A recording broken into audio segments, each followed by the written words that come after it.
हमारे यहाँ से काफी दूरी पर, यानी उत्तरकाशी जो डिस्ट्रिक्ट है ना हमारा, अच्छा कार्यालय अच्छा अच्छा। जिले का, हाँ तो वहां से ऊपर गंगोत्री के रास्ते है वो, जहाँ गंगोत्री को जाते हैं ऊपर, हाँ हाँ हाँ हाँ हाँ।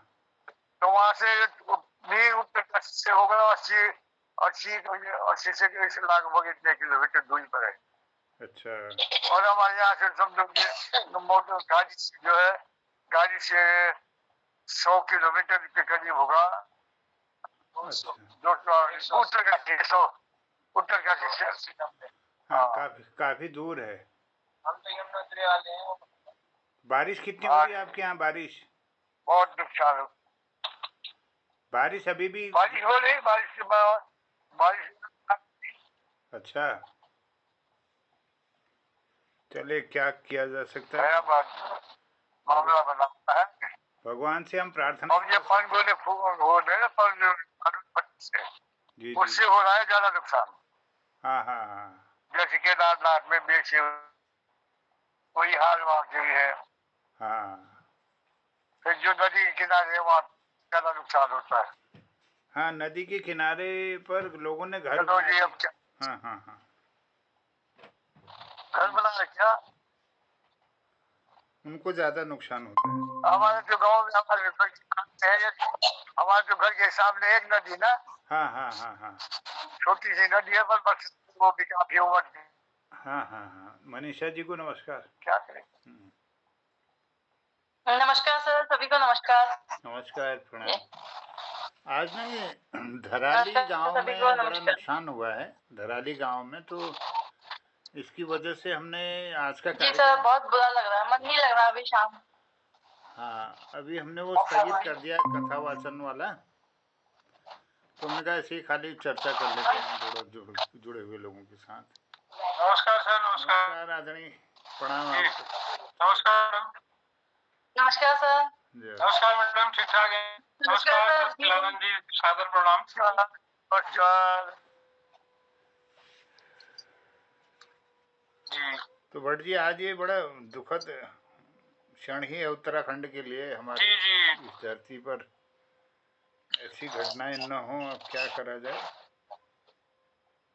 बहुत बेकार स्थिति हो गई। क्या इच्छा है मालिक की, भगवान ही जाने। सही कह रहे हैं आप।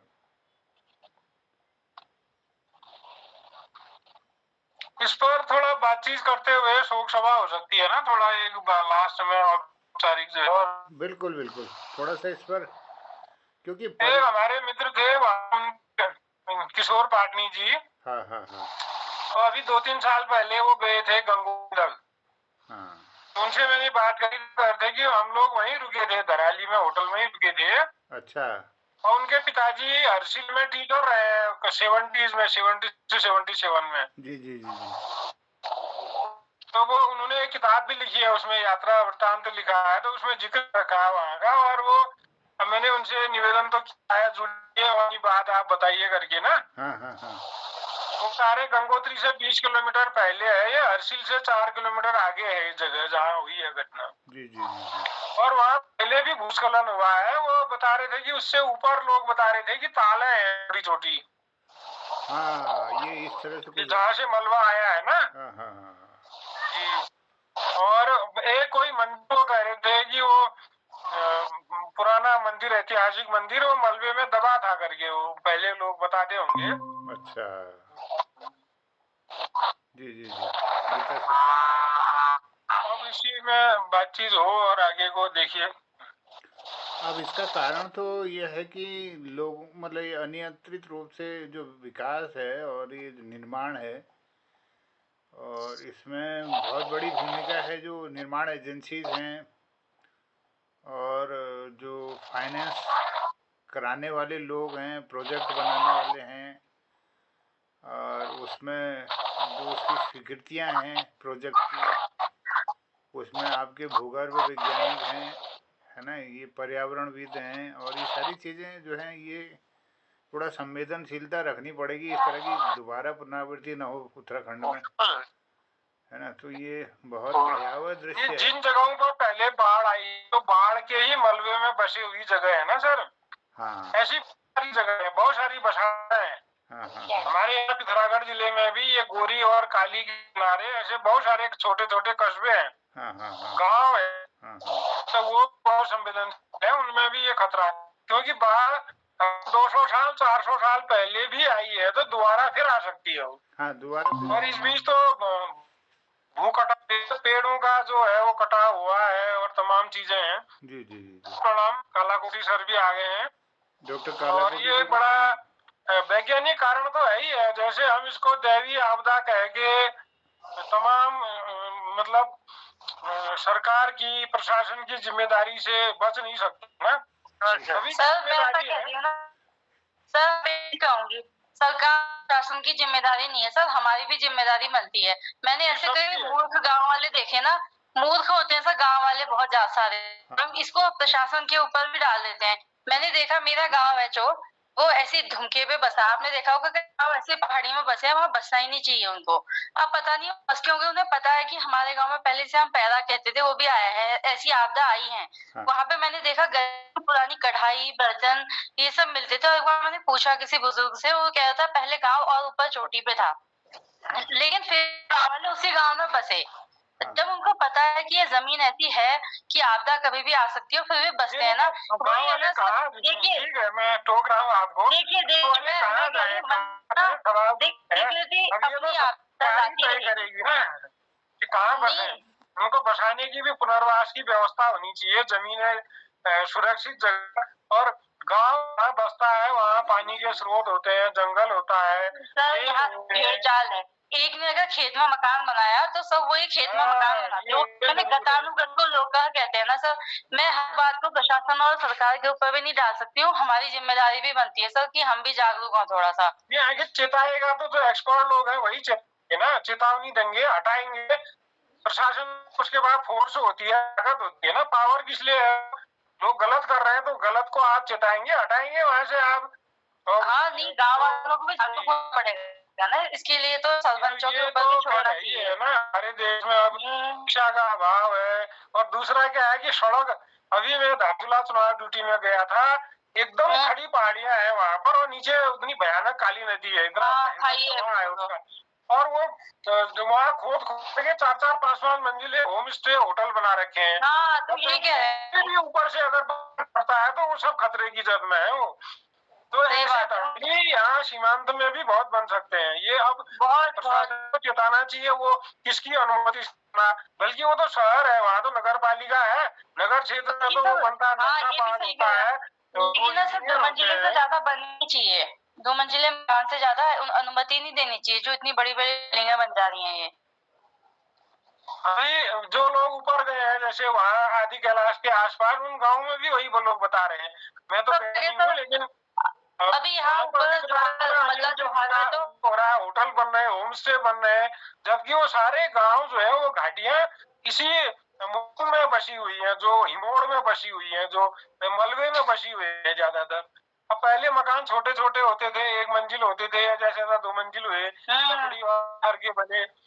अब ये नहीं है, तो ये तो चीजें एकदम बदल गई है ना। आदमी देखता है सड़क के किनारे, क्योंकि सड़क, अभी मैं मोहन जोशी जी से भी बात हो रही थी कुछ देर पहले, मतलब वो काट के खतरनाक जगह भी एकदम, क्योंकि सड़क पे ग्राहक आएगा, दुकान भी सड़क पे ही बनेगी, और सड़क पे ही गाड़ी भी रुकेगी, सामान खरीदने के लिए सड़क पे ही तमाम होटल भी बनेगा, लोगों को दो ऊपर चल के भी नहीं जाना है। और ये सब अनियंत्रित चीजें हैं, इसके लिए आप किसी एक को दोष देना भी बड़ा सरकार हम सबकी भी जिम्मेदारी बनती है ना। घटना है जिनका बहुत बुरा लगा सर, मन मूड ऑफ हो रहा है।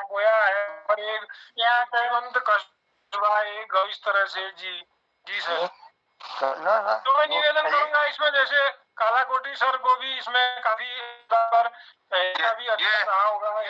देखिए ये आपका गो गाँव, ये दारमा घाटी में।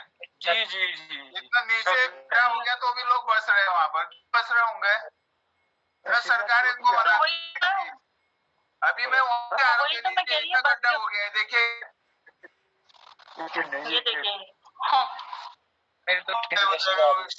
सीपा के नीचे गाँव। सरकार को सख्ताई भी करनी चाहिए ना वहां पर, एकदम रुकना चाहिए। जो प्रशासन है, तहसील, राजस्व, रेवेन्यू डिपार्टमेंट है, पुलिस है, उसके बाद अथॉरिटी होती है, वो नोटिस जारी करे, उनको चिन्हित करे मकानों को, बल्कि तुड़वा दे।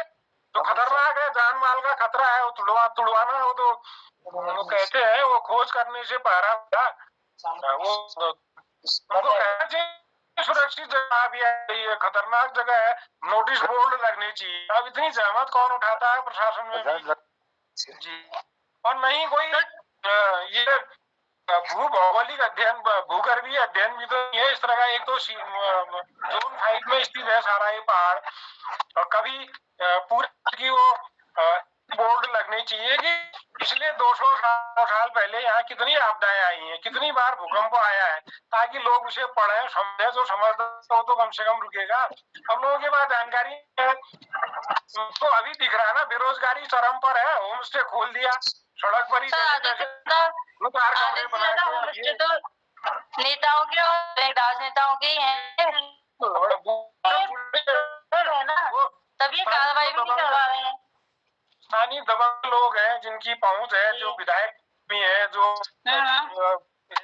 प्रमुख है, वही लोग तो सब करवाते हैं, उन्हीं के लोग होते हैं। वो अब आम आदमी, गरीब आदमी बेचारा, उसको कहा वो तो कुछ भी नहीं बना सकता है। वो तो मकान बनाना ही मुश्किल है, बड़ी मुश्किल से एक जी सर। मैं अभी नरमा घाटी गया था, होम स्टे में एक चुरकानी है और एक झोली है पहाड़ की, एक हरी सब्जी है, 2 मटरों की रोटी, वो धारचूसा से ले आया, 1200 रुपए की थाली दे रहे हैं। मैंने यार 250, 300, 400 रुपए था तो ठीक है, तुम लूट रहे हो देवभूमि को, तो अत्याचार नहीं होगा तो क्या होगा? सही बात कही आपने, सही बात कही। तो ये कहा तो लोग बुरा मानते हैं। ये तो जो है उसमें ये जो पूंजी का चरम है ना, पूंजी का चरम और लालच है, आदमी एकदम कमा देना चाह रहा है। वो इतना है कि वो बस उसने सपोज 20 लाख रुपया होम स्टे में या 40 लाख लगाया, तो वो सोच रहा है मैं 2 साल में ही फ्री कर दूं उसको, और 2 और होम स्टे बना दूं 2 साल बाद। अब ये बड़ा है, अवैज्ञानिक चीजें हैं, लोगों को समझ का अभाव है। तो ये जहां पर मैं गया था अभी, आखिरी गांव है सीपा गांव है दारमा वैली में, वहां पर लोगों ने चिड़िया जो ना ब्लू पैन बोलते हैं, कॉल बोलते हैं लोग, उसके जंगल काट के होम स्टे बनाए हैं। और मैंने मिलिट्री वालों को पूछा यहाँ कभी कोई फॉरेस्ट वाला आता, बोला आज तक तो कोई नहीं आया, आगे को कौन जाने। तो ये तो हालत है। ये बिल्कुल सही बात है सर। अभी मैं वो हमारे साथी वहाँ गए थे, वो पंचाचुली बेस कैंप, तो वो गर्भयान की भी बात बता रहे थे कि लोगों ने पेड़ काट के वहां पर अवैध कब्जा करके होम स्टे और होटल बन रहे हैं। हमने पूछा कि लकड़ी काटी है आपने, ये तो अभी नए नए पेड़ है। नहीं साहब, ये तो हमारे बहुत पुराने पेड़ है, ये है, बहाने बनाते हैं लोग। जो फॉरेस्ट डिपार्टमेंट वहाँ, जो अथॉरिटी है, जो रेंजर है, फॉरेस्ट है, गार्ड्स है, वो क्या कर रहे हैं? अब सब आकंठ भ्रष्टाचार में है। वो पैसे कमाते हैं, पैसे करके फिर अपनी सुविधाजनक स्थान ट्रांसफर कराते हैं। वो है नहीं, ये एक दुष्चक्र है ये। अब बड़ा बहुत ही बुरा फेज आ गया है जीवन में। जी, बहुत खराब स्थितियां हैं। अब उसका जो शिकार हो रहा है वो बेचारा जो गरीब आदमी है, हाशिए का आदमी है, गांव का आदमी है, इसने एक चाय की टपरी खोल रखी है, छोटी सी दुकान खोल रखी है, कुरकुरे मुरमुरे बेच रहा है बेचारा, या सिगरेट बीड़ी बेच के अपना 2-4 कमा रहा है, वो शिकार हो रहा है इन सब हादसों का। अब ये बड़ी सोचनीय स्थिति है। अब हम दुख व्यक्त कर सकते हैं, हम तो अपना एक आक्रोश ही व्यक्त कर सकते हैं, और निश्चित रूप से इसकी घड़ी में हम उन लोगों के साथ हैं। क्या किया जा सकता है, इस पर पहल होनी चाहिए। जैसे जो भी चीजें हो, ये साइंस आउटरीच प्रोग्राम में प्रोफेसर खड़ग सिंह वल्दिया जी, जो बहुत बड़े भूगर्भवेत्ता थे और हिमालय भूगर्भ के, तो वो में एक फादर फिगर थे, तो सर कई वर्षों तक उनके व्याख्यान सुनने और उनके साथ काम करने का मौका मिला, तो वो भी यही कहते थे 100-200 साल पहले भी जहाँ नदी है, वो जो मलबा है वो खतरनाक होता है, वहाँ कभी मकान और पक्के संरचनाएं बननी नहीं चाहिए। वो कहा करते थे बार बार, वो कहे हमने विस्तृत रिपोर्ट उत्तराखंड सरकार, उत्तराखंड बनते ही मैंने कई बार मुख्यमंत्रियों को भेजा, गवर्नर को भेजा, तो हमारे पत्रों के जवाब तक नहीं आए, कोई संज्ञान में नहीं लिया गया। जबकि सरकार में ये एक्सपर्ट कमेटी होती है, सलाहकार होते हैं सरकार के भी। अब सलाहकार समितियों में उनको रखा जाना चाहिए जिन्होंने पूरा जीवन उस अध्ययन में लगाया है, भूगोलवेत्ता है, ये कंसेप्ट सब खत्म हो गया। अब ये बातें मत कीजिए आप, कंसेप्ट खत्म हो गया है। सुनिए, सरकार भी जान रही है गलत परमिशन दे रहा है, जो काम कर रहा रह रहा वो भी गलत कर रहा, वो भी जान रहा है। न मर न पैसा खाने की डर है। अब मुसीबत ये है, ये है सर जी, हकीकत तो यही है जी। अब उत्तराखंड की जो आयु है 10 वर्ष है, अगले 10 वर्ष आज लिख के ले रहा मेरे प्रवचन। एक छोटी सी फैक्ट्री के लिए हम मुझे नक्शा पास कराने जा रहे थे, 40 लाख रुपए ऊपर का मांग रहे हैं आज की तारीख में। बाप रे, अब बहुत बुरी अब क्या उम्मीद लिखते हैं तो स्टेट का मामला तो है, मंदिर में भंडारा है, हो रहा है।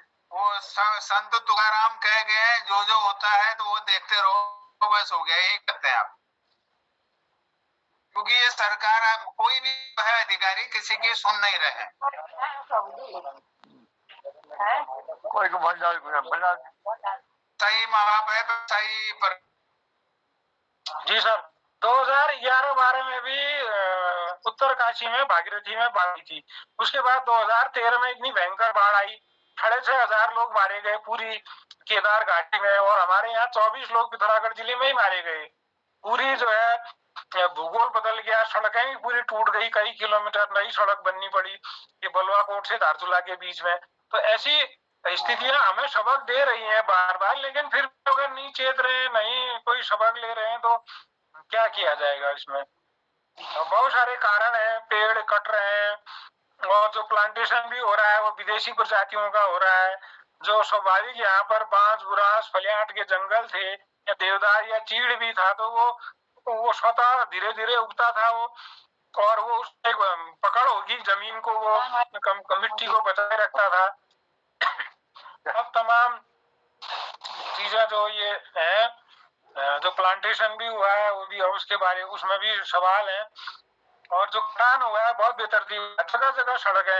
एक गांव के लिए मतलब ये है कि लोगों के पास सोच ही नहीं है, वो 2-2, 3-3 जगह से भी सड़क काट दे रहे हैं। वो अगर कोई प्रभावशाली आदमी है, वो सोच रहा है मेरे आंगन, मेरे बिल्कुल घर के दरवाजे में ही सड़क पहुंचे, भले उसके खुद मकान के लिए खतरा हो जाए वो। ये जी ऐसा है, सुनिए जी, हम लोग जो है उत्तराखंड महाराज से भाग के आए हैं। जब शिव की लड़ाई लड़ रहे थे मुगलों के डर से, हम भगोड़े लोग हैं, हम कभी लड़ नहीं सकते हैं। तो आज नहीं सर, ऐसा नहीं है, नहीं है। अब जैसे शिवाजी क्या थे, शिवाजी कोई बहुत बड़े लीगेसी लेके थोड़ी आए, उन्होंने तो किसानों को फौज बनाया, कहते हैं, संगठन खड़ा किया। तो अब लीडरशिप थी ना, वो तो सच्चे लीडर थे।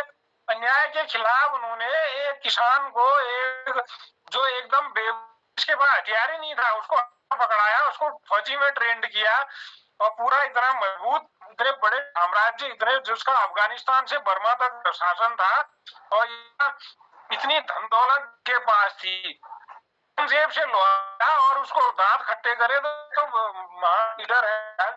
अब हमारी जो लीडरशिप है, कहीं लोगों ने पढ़ा सीखा भी है, नहीं है, क्या पता नहीं समझता है। ये तो आदमी ताकत होती है सर, ये ताकत। जैसे अभी हम देखते हैं भाई, हमारे गांव का, हम अगल बगल के उदाहरण देखते हैं, फौज में जाता है 17-18 साल में, और वहाँ डिसिप्लिन सीखता है, अच्छे उस्ताद मिलते हैं, ट्रेनिंग पाता है, वो एक जिम्मेदार अधिकारी बन के रिटायर होता है, बढ़िया जिंदगी जीता है, वो अपने बच्चों को भी है। और उसी का भाई जो उसी के साथ पढ़ा था, वो फौज में नहीं जा पाया या भर्ती नहीं हो पाया, तो वो धीरे धीरे बात हो जाता है। वो मतलब स्वयं कोई उद्यम नहीं कर पाता है, कोई कारोबार ढंग का खड़ा नहीं कर पाता है, या वो ऐसे उदाहरण है। अब ये कारण परिस्थितियां भी हो, फिर कहीं ये अब जनता को ही हम दोष दें तो ये भी नहीं, परिस्थितियां मैं मानता हूँ, लेकिन हम लोगों ने, मैं एक डबल गुण है जो अपने ही लोग टांग खींचते हैं, वो गुण कहाँ से आया हम में? जी जी नहीं ये है सर, ये तो अवगुण है, बहुत सारे अवगुण है। हम लोग जात पात में बटे हुए हैं। अरे एक ही गांव में एक ही बिरादरी एक ही गोत्र के है, वहाँ घर मलघर का झगड़ा होता है, फलानी जात है, इससे तो ऊपर उठना पड़ेगा। राठवाद के झगड़े हैं। अब ये इतने ज्यादा वाद है, क्या कहा जाए। ये कहीं कहीं सही जैसे एक संगठित प्रयास नहीं हुए ना, लोगों को क्या कहते हैं, एक लोगों की उनके समय का सदुपयोग करके उनको सही दिशा दी नहीं गई। वो हो सकता था, वो लीडरशिप करती है, वो कोई आम नहीं, हम लोगों की इंडिविजुअल भी देखो, मैं बहुत दिनों बाद हल्द्वानी आया हूँ, अब 10 साल हो गए हल्द्वानी में जी। यार ठाकुर ब्राह्मण अर्जुन तो छोड़िए, मैं अब आपको सच बता रहा हूँ, यहाँ ब्राह्मण ही एक नहीं है, बड़े ब्राह्मण है, मुसीबत है। नहीं वो तो खैर ही है, वो तो कहते तो है, वो एक सब क्या कहते हैं, वो क्या थे, वो 12 कनौजिए चूल्हे, वो तो पहले से ही कहावतें रही है। अब हम आपस में बट रहे हैं तो बाहर वाले तो आना ही आना है। नहीं वो उसका असल में संकीर्णताएं है ना, वो सर लोगों को कभी संगठित होने के लिए प्रेरित ही नहीं किया गया। हम कभी ऊपर उठना ही पड़ेगा हमको, इससे ऊपर उठना पड़ेगा सर। वो अपने आप नहीं होता है, उसके लिए तो एक आखिर लीडर चाहिए ना, जो एक सच्चा लीडर हो, तो वही एक कर सकता है, वही लोगों को प्रेरित कर सकता है, वही एक बनाता है, लोगों में ताकत पैदा करता है ना, वो जज्बा पैदा करता है। स्थितियां ये है कि हम ये कह सकते हैं कि उत्तराखंड में लीडर नहीं है, नेता है, टुच्चे नेता है, झूठ और बेईमानी पर टिके हुए वो है मठ है। लेकिन ईमानदार नेता जो प्रतिबद्ध हो, जो दूरदृष्टा हो, जिनमें पूरा गंभीर सोच है, समाज के प्रति विकसित करने, विकास के प्रति नजरिया है, ऐसी स्थितियां नहीं है। अब ये बड़ी दुर्भाग्यपूर्ण स्थिति है। अब इसमें सब आपदा, और अगर इसको हम कैसे बचा जाए, या एक आम आदमी क्या कर सकता है, ये संदेश होता है। जैसे इस अवसरों पर ये निश्चित रूप से दुख दर्द सभी को है, बहुत वेदना है, लेकिन ये सबक भी है सबके लिए। तो कैसे जो है आम आदमी बेचारा, जो पूरी सारी बैंक से लोन लेके, कई लोगों ने होम स्टे वहां बनाए होंगे धराली में, कई लोगों ने सारी जमा पूंजी 30-40 साल नौकरी करके वहां होम स्टे या कुछ बना रखा है, दुकानें बनाई, और वो पल भर में वो सब साफ हो गया, अब जिंदगी भी नहीं रही, उसको बड़ी भयावह स्थिति है। तो ये है कि क्या, जैसे बातें माननी चाहिए, लोगों की सलाह माननी चाहिए। जो विशेषज्ञ लोग कहते हैं वो ऐसे ही नहीं कहते हैं, वो 20 साल का अध्ययन है, पूरी स्टडी है, उनकी बातें सुननी माननी चाहिए। ऐसा एक माहौल भी तो बने कम से कम। आज तो कोई किसी की मानने कोई राजी नहीं है सर, कोई नहीं सुन रहा है, नहीं सुन रहा है। अब दूसरा जो ऐसा है ना, धरती माता का जब दोहन करते हैं, उसका फल जो है, कभी भी आप दान सिंह मालदार की कहानी, बेतरतीब जंगल काटे, दूसरे तीसरे पुस्त में क्या है उनका हाल। ऐसे मैं 3-4 लोगों का बताओ, बाकी का नाम नहीं लेना चाहता, वो तीसरे पुस्त में खत्म हो गए। धरती माता है, इसका जो आवश्यकता अनुसार कीजिए, बेतरतीब मत कीजिए। और सरकार भी जो परमिशन दे रही है, जिन्होंने परमिशन दी है उनकी पेंशन बंद करनी चाहिए, जिन्होंने गलती की है। अब करेगा कौन? जो होना है वो तो होके रहेगा, निश्चित है पहले से। हम तो लकीर के फकीर है, मैं तो यही मानता हूँ कि निश्चित होना है। महाभारत का 18 दिन हुई है, 19 दिन हुआ, वो पूर्व वक्ताओं ने पहले ही कह दिया था। आज भी प्रकृति में हम कहते हैं, हम विरोध करते हैं, बहुत सारे सड़कें न बने, विकास हो जाए, ये पद कहता है विकास हो जाएगा, दूसरा कहता है।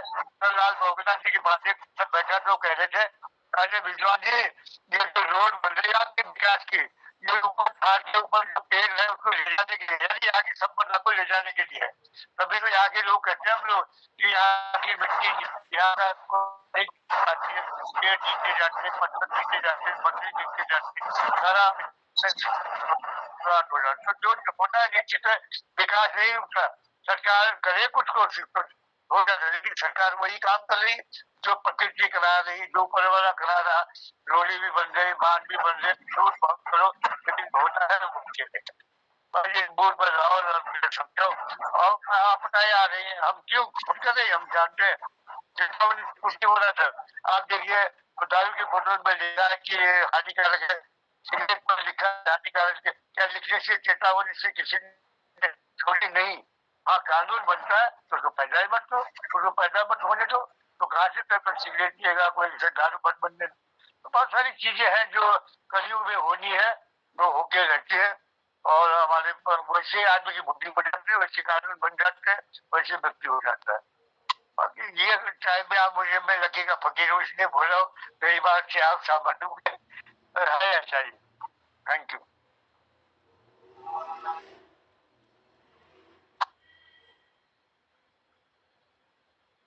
तो सर मुझे लगता है स्वतः ही हम अपनी बात रखें, और जो घटना हुई है, क्योंकि कथावाचन आज संभव नहीं है, तो आपदा पर ही हम चर्चा करें। और ये इतनी दुखद घटना हुई है, ये सबक है। बार बार प्रकृति चेता रही है। 2012, उसके बाद 2013, फिर बल्कि कश्मीर में आई 2014 की बाढ़, और भूकंप प्रवण एरिया है। तो आखिर ये कब तक जनहानि होती रहेगी, और इसको कौन इसके जिम्मेदार है? कहीं न कहीं जिम्मेदारी तय होनी चाहिए। चलो, आपदा है, प्राकृतिक कारण तो अपनी जगह है, लेकिन कहीं न कहीं सवाल आता है कि आखिर सरकार क्यों बनाई गई? डेमोक्रेसी किस बात की है? सरकार बहुत सारे उसके हाथ पांव होते हैं, उसके पास पावर होती है, पुलिस बल है, एनडीआरएफ है, एसडीआरएफ है, विशेषज्ञ हैं, इतने वैज्ञानिक संस्थाएं हैं। अब वो संस्थाएं काम कर रही हैं, उनकी रिपोर्ट को कोई तरजीह नहीं देगा, उनकी बात कोई सुनेगा मानेगा ही नहीं, तो चीजें कैसे होंगी? तो निश्चित रूप से ये दुख की घड़ी तो है ही है, लेकिन एक चेतावनी है, और हमें चेतना चाहिए, हमें इस पर भी विचार करना चाहिए, क्योंकि संवेदनशील लोग हैं, हम साहित्यकार हैं, लिखते पढ़ते हैं, तो निश्चित रूप से जिम्मेदारी ज्यादा होती है। तो हम उन कारणों को भी ढूंढें या बात करें जितना समझ में आता है अपने अनुभवों से। जैसे कालाकोटी सर एक बहुत बड़ी संस्था में आप लंबे समय तक काम किया है, उच्च हिमालयी क्षेत्रों को जानने का अवसर आपको मिला है, तो निश्चित रूप से जो आपके अनुभव है हम सबसे ज्यादा और विशिष्ट अनुभव है। तो सर ऐसा मैं थोड़ा बता दूं इसमें आपको, आज की तारीख में जो क्लाइमेट चेंज ये सब हम कहते हैं, हमारे जो शेमल होता है हमारे यहाँ, वो अपने समय से करीब 60 दिन पहले फूल आने लग गए। ब्रह्म कमल जो पहाड़ में 36 दिन पहले फूल आ जा रहे उसमें, और टेसू का फूल जो मार्च में आता था वो जनवरी में खिल जा रहा है। और ऐसी बहुत सारी वनस्पतियां ये बता रही इंडिकेशन है, चेतना तो दे ही रहे हैं, ये सचेत कर रहे हैं। क्लाइमेट चेंज हो गया, एक तरफ हम कह रहे हैं पहाड़ खाली नहीं है वापस लाओ, दूसरी तरफ बागेश्वर का मैं पैदाइश हूँ, 10,000 लोग 10 लाख हो गए वहां पर। कहाँ पलायन हुआ है? जो ऊपर जंगलों से तो वो नीचे आ गए सब, पलायन भी नहीं हुआ। आप गर्म पानी देखिए, कैची धाम देखिए, आप पिथौरागढ़ देखिए कैसा था है? और आपका चंपावत छोटा सा था, लोहा घाट देखिए, बतरौज खान देखिए, मासी देखिए, आपका कर्णप्रयाग देखिए, जोशीमठ देखिए, जहां पैदल जाते थे, आज कितनी जनता हो गई वहां। पॉपुलेशन कंट्रोल पर कोई भी सरकार बात नहीं कर रही है, मूल जड़ वो है, क्योंकि वो वोट बैंक है, मूल जड़ वहां से है। तो इंसान की आवश्यकताएं बढ़ गई, वो जंगल भी काटेगा, धरती भी खोदेगा, चोरी भी करेगा, पेट भरना, पेट की आग है। अब इस पर कौन बोलेगा? ये बड़ा सेंसिटिव मामला है, जो बोलेगा उसी की हार है। अब कुर्सी सबको प्यारी है। ये समाज में जो है जागरूकता, और इसे लोग अन्यथा न लेके वाकई में पॉपुलेशन कंट्रोल करें तो थोड़ा बहुत कंट्रोल हो सकता है। गर्म पानी देखिए, 2 दुकानें थी पहले, आज वो खैरना तक, अब सुयालबाड़ी तक मिलने को तैयार है, उधर भूजान तक एक ही हो गई। कितनी जनता बढ़ी है अपनी, तो 40-50 करोड़ की आज 1.5 करोड़ हो गई है। कहां से होगा इतनी पूर्ति, कहां से होगी? जंगल भी कितने, अब धरती आपने खोद दी, पानी उसके अंदर सीधे बाढ़ आ रही है, अब रुक ही नहीं रहा धरती में। नदियों का आपने खोद खोद के उनका जो ढलान थी वो भी पलट दिया है। और रेता खो दिया, बजरी खो दी, कहीं तो हमको लिमिट अपनी भूख पर भी थोड़ा अंकुश लगाना पड़ेगा। अब हमारे पास बॉम्बे में घर है, दिल्ली में घर है, हल्द्वानी में घर है, गाँव छोड़ दे, क्यों चाहिए इतने घर? एक ही बच्चा है, एक और चले गया अमेरिका, अब किसके लिए है? हमारी लालच जो है भूख पूरी नहीं हो रही है। बहुत ही बढ़िया बात कह रहे हैं आप। वास्तव में ये स्थितियां हैं, पहाड़ों की तो ऐसी स्थिति हो गई है कि वहां पर जो पॉपुलेशन हो रही है उसमें थोड़ा सा बस इतना मैं जो सोचती हूँ वो अंतर आ गया है। पहले जो लोग रहते थे उनमें थोड़ा सा अपनेपन का भाव था, पहाड़ों के लिए एक ममता थी, एक स्नेह था, एक ममत्व का भाव था, तो वो अपनेपन से उसे देखते थे। बड़ा उन्हें कोई पेड़ काटने में उसमें बड़ा दर्द सा, तभी तो चिपको आंदोलन खाली ही नहीं चला होगा, उसके पीछे एक बहुत बड़ा उन्हें दर्द होता होगा, उन्हें पीड़ा होती होगी। और फिर हमारी संस्कृति से जो हम विमुख हुए हैं, हमारी परंपराओं से, हमारे वृक्षों को भगवान माना जाता था, नदियों को भगवान माना जाता था, उन्हें देवता माना जाता था, आकाश को देवता मानते थे, जल को, वायु को, सबको हम देवता मानते थे, तो उसमें कोई बुराई नहीं थी, हम मानते थे। हम परंपरा, हम उसमें वैज्ञानिक तथ्य भी नहीं ढूंढते थे, कोई प्रश्न ही नहीं करता था। लेकिन अब उसमें प्रश्न खड़े हैं कि नहीं, ये तो तर्क मांगते हैं। अब तर्क की क्या आवश्यकता है? यहाँ पर वृक्षों को पूजते थे हम, उनकी पूजा। अब जबकि हम पूजा करते हैं, उस पर हम कुल्हाड़ी कैसे चलाएंगे, उस पर हम हथियार कैसे चलाएंगे? नहीं चला सकते, बिल्कुल नहीं। हमें पहले रोना आ जाएगा, पहले हम चिपक जाएंगे उस पर, उन पर। तो ये वाला भाव अब धीरे धीरे जो खत्म हो रहा है ना, ये चाहे वैज्ञानिकरण कहें, इसको आधुनिकीकरण कह सकते हैं, और अंधा आधुनिकीकरण, जिसमें कहीं सोच नहीं है, कहीं विचार नहीं है, कहीं कोई तर्क नहीं है, कहीं विज्ञान नहीं है, केवल आधुनिक, पता नहीं क्या वो आधुनिक है जिसमें ज्ञान ही नहीं है। आधुनिक खाली अल्प थोथे ज्ञान से कोई आधुनिक नहीं बन जाता। मुझे डॉक्टर बीला कोटी जी इतने, मतलब वो वैज्ञानिक क्षेत्र में कितने पहुंचे हुए हैं, लेकिन वो बिल्कुल जड़ों की बात करते हैं, वो अध्यात्म से जोड़ने की बात करते हैं, वो अपनी संस्कृति, अपनी परंपराओं से जोड़ने की बात करते हैं। मेरे दिल को बहुत ही प्रभावित करती हैं आपकी बातें, बहुत अच्छी लगती हैं आपकी बातें। तो ये वैज्ञानिक सोच है, इसको वैज्ञानिक सोच कहा जाता है। आज वो वैज्ञानिक सोच से व्यक्ति हट रहा है, विमुख हो रहा है, और उसका परिणाम अब एक और अगर सरकार प्रयास करती भी है, क्योंकि इसमें तो सबका प्रयास चाहिए, सामूहिक प्रयास, एक के प्रयास से कुछ नहीं हुआ। सरकार प्रयास करती है, वहाँ विरुद्ध हो जाते हैं लोग, पार्टियां विपरीत, वहां पर आरक्षण, वो उसकी बात आ जाती है, बुलडोजर चल गया, ये चल गया, वो चल गया, ये वाली बातें आ जाती हैं। भाई अगर जहाँ से मेरे घर का जो दरवाजा है, मुझे घर से बाहर जाना है तो मैं दरवाजे से बाहर जाऊंगी। अगर दरवाजे कोई बंद कर दे, दरवाजे के पास ही कोई घर बना दे, रास्ता बिल्कुल बंद कर दे, तो मैं कहाँ से जाऊंगी? तो मेरे अंदर तो आग भभकेगा ही, मैं तो तोड़ूंगी, दीवार को भी तोड़ूंगी, उसको भी तोड़ूंगी। भाई ये मेरा दरवाजा था, मेरे घर का दरवाजा बंद कर दिया। जबकि मुझ में तो बहुत ही सीमित शक्ति है, मैं तो एक इंसान हूँ, और इंसान की शक्ति प्रकृति की शक्ति के सामने बिल्कुल चींटी जैसी है, कुछ भी नहीं है, कहीं गिनती ही नहीं है इंसान की शक्ति की। जब इंसान इतना क्रोध में आ सकता है, तो वो तो प्रकृति है, उसका तो अपना दिखाएगी रौद्र रूप, जिसको देखकर उसको सहना मानवता के लिए, मनुष्य के लिए, किसी भी जीव के लिए तो उसको सहन करना किसी प्रकार से भी संभव है ही नहीं। तो सबको सामूहिक रूप से सबको सोचना पड़ेगा कि हम क्या कर रहे हैं, ये वास्तव में क्या जरूरत है? यहाँ भी घर हो, वहां भी घर हो, वहां भी घर हो, वहां भी घर हो, क्या जरूरत है उतने घरों की? जाए एक है, वो विदेश चला जाता है, वो बाहर चला जाता है, उन घरों में बिल्कुल ताले लटके हुए हैं। हल्द्वानी में इतने, मतलब वहां पर मेरे ख्याल से 40% घर हल्द्वानी में ऐसे हैं जिनका कोई बारिश ही नहीं है, जिनमें रहने वाला कोई है ही नहीं। ये स्थितियां हैं, और एक नहीं है, कई घर ऐसे हैं बिल्कुल वीरान पड़े हुए हैं। तो ये केवल हल्द्वानी शहर की बात नहीं है, केवल हल्द्वानी जैसे एक छोटे से शहर भी क्या कहें उसको, कस्बा ही हम कह सकते हैं, वहां की बात नहीं है, सब जगह की बात है। रामनगर की मैं बात कहती हूँ, वहां पर कोसी नदी के किनारे पंपापुरी नगरी बनी, पंपापुरी पूरा एक नगर था वहां पर। और उधर गर्जिया से अगर हम इधर को आते हैं, सारे किनारे रिजॉर्ट बने हुए हैं, बड़े बड़े लोग वहां पहुंचे, बड़े खुश हो रहे हैं, बड़ा गर्व के साथ कहते हैं हमने तो वहां रिजॉर्ट में शादी करी, हमने तो वहां शादी की। ऐसा कहते हैं। भाई इन रिजॉर्ट की जरूरत क्या थी? बार वो नदियां बहा भी ले गई हैं, कई रिजॉर्ट बैठे हैं वहां पर, लेकिन भगवती बहन ये जमीन जो ये वर्गचार की भूमि है, इनकी नहीं है, ये सरकार की, है ही सरकार की नहीं, क्यों बसने दे रही है? देनी चाहिए। मैं वही कहती हूँ ना कि नहीं बसने देनी चाहिए।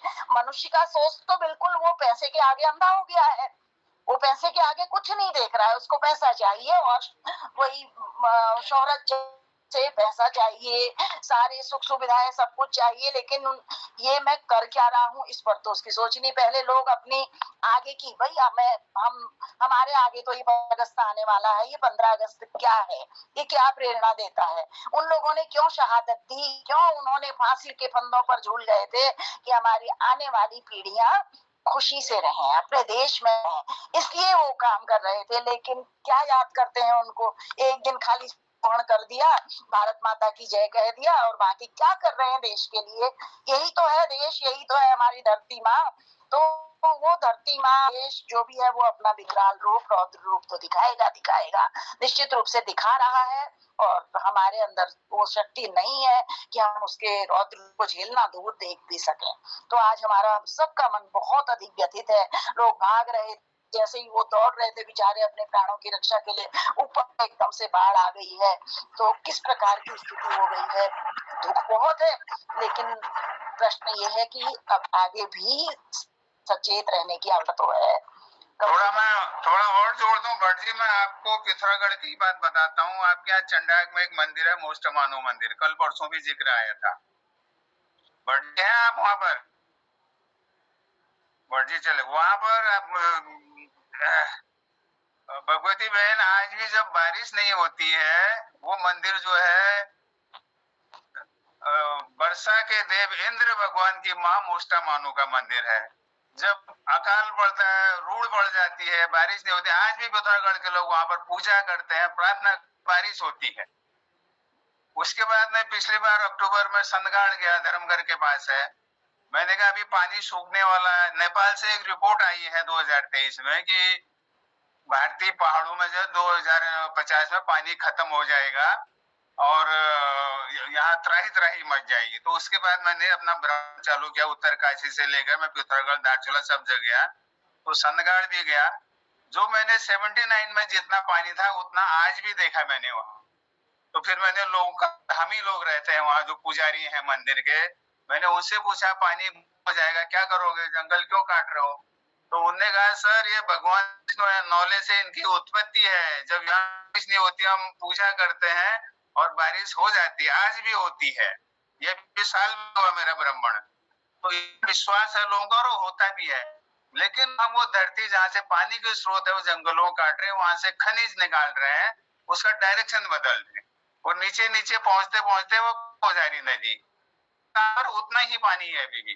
ये हम लोगों की भी कुछ लालच है, गलतियां हैं जो हम समझ नहीं रहे हैं, प्रकृति धरती माँ को समझ नहीं रहे हैं, वो बहुत बड़ी भूल है हमारी। धन्यवाद।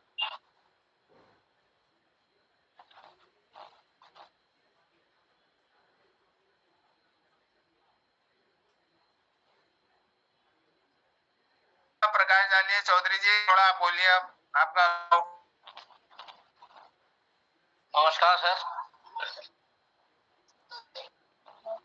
मैं पिथौरागढ़ के परिप्रेक्ष्य में कहता हूँ कि यहाँ पहले ये धान का कटोरा था, अब इतने ज्यादा कुएं खुद गए हैं, वो लोगों की मजबूरी भी है, शहरीकरण हो रहा है, दिन प्रतिदिन मकान बनते जा रहे हैं, और उसके साथ साथ बोरवेल भी खोदने लग गए। यहाँ लोग जो है समरवेल, बोरवेल सब खोद रहे हैं। धान का कटोरा तो था, ये अब मकानों का कटोरा हो गया है। और ये लास्ट ईयर मैंने कहीं यहाँ बादल फटते नहीं देखा था, लेकिन चंडाक के पास एक जबरदस्त बादल फटा था, तो उससे पूरी सड़क और नीचे की स्थिति बड़ी खराब हो गई थी। सड़क कई दिन तक बंद रही थी। तो वो बात ठीक कह रहे हैं कि चंडाक में मोष्टमानु का मंदिर है, उस मुसलमानों के मंदिर के लिए ब्रिटिश पीरियड में भी ये बताया जाता था कि तहसील में एक स्पेशल बजट होता था अगर बारिश नहीं होती थी तो उसके लिए हवन वगैरह किया जाता था। और मुझे लगता है कि वो हवन यज्ञ 6 पट्टी शोर का होता था, तो जिसमें सैकड़ों गांव भाग लेते थे और सभी लोग अपनी तरफ से जौ, तिल, घी और ये सारी चीजें स्वतः देते थे, कोई ऐसा मांग करके, या पर कार्यक्रम होता था और जिससे वर्षा भी हो जाती थी और मुसलमानों को इंद्र का देवता ही माना जाता है। अब आज देखिए आप, 2013 में बद्रीनाथ में इतना बड़ा जलजला आया, उससे पहले आया होगा। अभी जहाँ रैणी में आया था पिछले साल, अभी यही हाल भी थे। और अब देखिए आदि कैलाश हजारों आदमी जा रहे हैं, पता नहीं मेरी समझ में नहीं आ रहा मैदानी क्षेत्र के लोगों को इस बारिश में भी उनकी क्या पड़ रही है न मालूम, लगातार जाए जा रहे हैं। प्रशासन यदि भी अपनी तरफ से कह रहा है कि आप यात्राओं से परहेज करिए, और लेकिन जा रहे हैं। अभी मई जून में तो बता रहे थे कि 15-15, 20-20 हजार आदमी, और वहां के लोग बता रहे हैं इतना कूड़ा करके आ रहे हैं। अब कुछ सामाजिक संस्थाएं, स्वैच्छिक संस्थाएं भी है, वो भी वो कर रही हैं, लेकिन साहब लोग वहां मोटरसाइकिलों में जा रहे हैं, अपने साथ शराब के हैं और सब चीजें पैक्ड हैं, वो सारी चीजें मिल जा रही हैं। तो कुछ जो बेचारे जो संवेदनशील हैं वो लोग कहते हैं कि आने वाले समय में यह केदारनाथ होने वाला है, क्योंकि इतना प्रेशर हो रहा है, हिमालय सामने है। और पार्वती ताल जो था, जो पहले 1997 एक, मैं तो गया हूँ वहां 15 दिन की पैदल यात्रा में, जो तालाब वहां पर पानी का था, अब वो तालाब उतना पानी नहीं है पार्वती ताल। तो ऐसे ही तालाब जो है निरंतर सूखते जा रहे हैं, ग्लेशियर पीछे होते जा रहे हैं। आप कलाकोटी जी तो वैज्ञानिक हैं, इस बारे में ज्यादा आपने बता दिया है। और पहले लोग, अभी ये दीदी पनेरू मैडम ने कहा था कि भाई पहले लोग कितना परहेज करते थे। एक यहाँ कटियानी गाड़ है, वो तालेश्वर में मिलती है। पटेड़ी एक गांव है, लेकिन पहले क्या होता था कि अगर जो कटियानी सामने जो खेत होते थे, पटेड़ी की महिलाएं जो वहां जाती थी काम करने के लिए, तो उस अगर बाय द वे वो उस दरमियान पीरियड से हो जाती थी तो उनको भटेड़ी गांव में नहीं आती थी, खाना वो लोग किसी तरह से वहां पहुंचा देते थे। वहां झोपड़ियां बनी थी, वहीं वो अपना निवास करती थी। अब यद्यपि तो लगता था कि अमानवीय है, लेकिन उन्होंने कटियानी गाड़ को इतना पवित्र माना था कि वो उसको नांगती नहीं थी। जब उनके पूरे दिन हो जाते थे, 5 दिन, 6 दिन, 7 दिन, तो उसके बाद आते थे, क्योंकि वो उनके नीचे तालेश्वर का मंदिर है। अभी भी उस गाड़ में बहुत अच्छा पानी है, यद्यपि हम उसको अगर वैदिक दृष्टिकोण से कहें तो ठीक, लेकिन अगर हम पानी को शुद्धता की बात कहें तो बहुत सही है। ऐसे अमानवीय है, लेकिन अब तो खैर इतना लोग करते नहीं है, खेती बाड़ी लोगों ने छोड़ दी है, बंजर पड़ गई। लेकिन फिर भी हम देख रहे हैं कि भूस्खलन इतना ज्यादा पहले हम लोग तो नहीं सुनते थे, लेकिन अब धीरे धीरे हर साल इतना आ रहा है। आज जो उत्तरकाशी धराली में बाढ़ आ रही है वो तो उत्तराखंड में है, अभी उससे पहले मध्य में देख रहा था मैं, हिमाचल प्रदेश में सोलन में देख रहा था। नदियों के किनारे रिजॉर्ट बना दिए हैं और गाड़ों को टेप कर रहे हैं, पानी वहां पहुंचा रहे हैं, एकदम नदियों के किनारे ऐसा बना रहे हैं और बड़े खुश हो रहे हैं। मैदानी क्षेत्रों के लोग आ रहे हैं। अब हम लोगों को तो लगता है कि पहाड़ ही जैसे इसमें बाढ़ आ रही है, और फिर भी पता नहीं सरकार इस तरह से क्यों जा रहा है, सिर्फ पैसा कमाने के लिए। टूरिज्म जो है पैसा कमाने के लिए हो रहा है। अब हमारे सामने वो कह रहे थे, जब हम लोग केदारनाथ जाते थे तो रामबाड़ा में रात रुकते थे और उसके अगले दिन वहां पूजा करके आ जाते थे, इतनी भीड़ भाड़ नहीं होती। लेकिन अब तो इन्होंने ऐसा कर दिया है कि जिसकी हम कोई इंतहा हो गई है और इसकी कीमत बहुत चुकानी पड़ेगी आने वाले समय में। तो कहते थे कि वो, मैं तो केदारनाथ के गांव के नजदीक जहाँ पर ये गौरीकुंड है उसके नजदीक के गांव का हूँ, लेकिन हम इस तरह से केदारनाथ, क्योंकि पहले हमें याद होती थी कि केदारनाथ में रात नहीं रुकना है, और लेकिन अब लोग इतना बन गए हैं, होटल बन गए हैं, इतने हेलीकॉप्टर जा रहे हैं, तो कहीं ना कहीं तो दिक्कत, इतना संवेदनशील इलाका है। तो ये इन सभा मंचों के माध्यम से भी सरकार तक ये बात पहुंचनी चाहिए कि भाई इस तरह की जो अवैज्ञानिक तीर्थाटन है उस पर भी रोक लगनी चाहिए। हमारे यहाँ हजार हजार साल पुराने, अब जागेश्वर में देखिए 30,000 पेड़ कटने थे, वो तो लोगों ने सोशल मीडिया से उससे सब वो किया। क्या जरूरत हो रही है वहाँ 22 मीटर चौड़ी सड़क बनाने की? जितनी सड़क है उतनी क्या कम है? लोग जाएं, आस्था का प्रश्न है, लेकिन सड़कों को इस तरह से चौड़ा कर रहे हैं। अभी पिथौरागढ़ नागपुर सड़क चौड़ीकरण तो हो गया, लोग खुश तो हो रहे हैं, लेकिन आए दिन लैंडस्लाइड हो रहा है, आए दिन लैंडस्लाइड हो रहा है। जहां पर लैंडस्लाइड नहीं होता था वहां पर भी लैंडस्लाइड हो रहा है।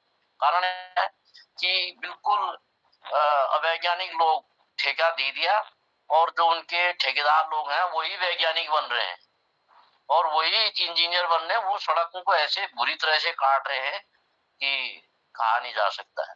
मैंने सुना था कि जब गरुड़ बैजनाथ में सड़क आई थी, जो उत्तर प्रदेश के चीफ इंजीनियर थे, कोई जसवंत सिंह बिष्ट थे, तो वो जब डामर लगता था तो वो बताते थे कि कितना टेम्परेचर हो रहा है, कितना क्या हो रहा है, उस वहां पर वो विजिट करने के लिए आते थे। लेकिन आज इतना वैज्ञानिक हो रहा है, जहां तहां सड़क काट रहे हैं, और उससे क्या हो रहा है कि नींव हिल जा रही है, और नींव हिलने के बाद जो है भूस्खलन हो रहा है, आए दिन भूस्खलन हो रहा है।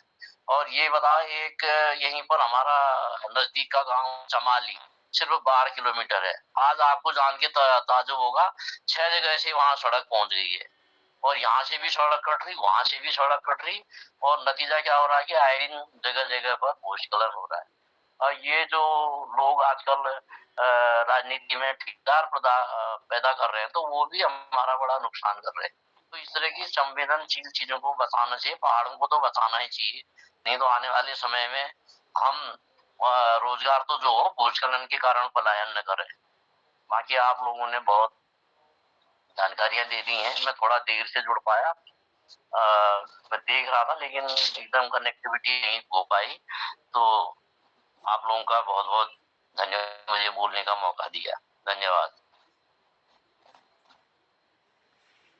जोशी जी, मोहन जोशी जी, आप अपने अनुभव बोलिए जरा, आप भी फॉरेस्ट्री के आदमी हो, और थोड़ा प्रकाश डालिए, क्या होना, प्रिकॉशन क्या ले सकते हैं? जो हो गया वो तो हो गया, कुछ करनी, कुछ करतूत, कुछ पूरे जन्म के भाग जम्बू बोले ये गद भाई, अब क्या बोले तो का, हम उनके कहने पर ही चलने लगे, तो प्रिकॉशन लेंगे तो जरूर।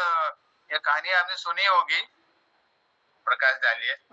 धन्यवाद आदरणीय डॉक्टर BS कालाकोटी जी। इससे पहले डॉक्टर दीपचंद चौधरी जी, हमारे आदरणीय दिनेश भट्ट जी, डॉक्टर भगवती दीदी, सबके विचार आए। हमारे खिलानंद जी शुरू में बात कर रहे थे,